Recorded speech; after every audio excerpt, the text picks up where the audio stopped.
Chris Eaton, we're talking about the integrity of sport.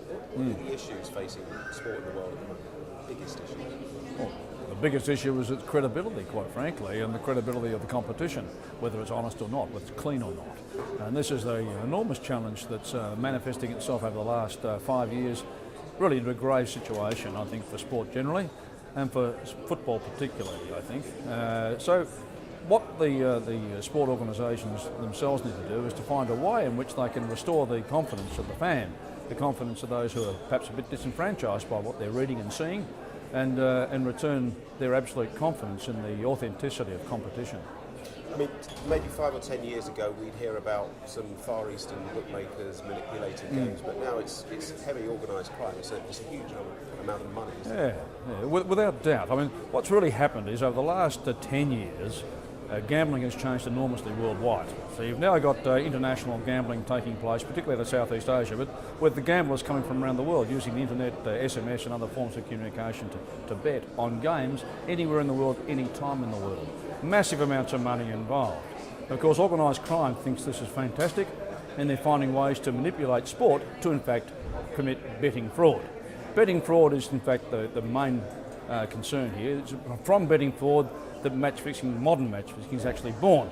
It's a bastard child, really, and that bastard child has been adopted by organised crime very aggressively. So what could be done? What does it need? Good policing and policing from the authorities? Well, right now you've got sport recognising, generally speaking, recognising they've got a problem. Football recognising it's got a problem. You're seeing such important people as Sepp Blatter and Michel Platini, for instance, Prince Ali, who are talking regularly and routinely about the need for football to address itself to match fixing and to corruption in sport.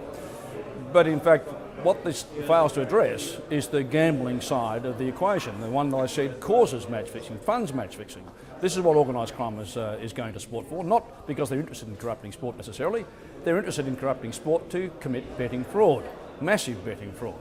Governments are not regulating or oversighting international gambling. That's the problem. That's the problem. It's not sport's solution, it's government solution. And governments are reluctant because it's primarily Southeast Asian activity, it's primarily Chinese activity. And they are reluctant to take on those big powers in Southeast Asia. So what can be done? What has to be done, what must be done, is that there needs to be a global regulation of gambling on sport. There needs to be oversight of gambling. It shouldn't be banned per se. I mean, countries reserve the right to ban gambling in their own shores. But this is international, global activity.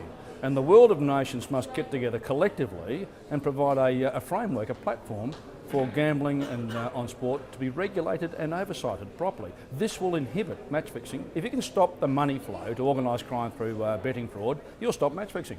But of course the inbuilt anomaly, if you like, is that betting companies are such heavy sponsors of sport. Well, some betting companies are, yes, of course they are. I suppose it's anomalous, it's commercial reality for them. This is all business. I mean, you've got to recognise, and I think people fail to recognise, sport is business today, business. It might operate like a club or a club environment. Some people still think it's a club. The reality is, internationally, sport is a business. Internationally, gambling is a business. What we need is good business principles and good international oversight. And just to bring it back to a level in England, are we talking about the tentacles reaching right into the Premier League? Are we talking about lower down the ladder, or is it really not? Look, I've got no evidence or no credible allegations. I've said this many times about the Premier League or about leagues in the UK.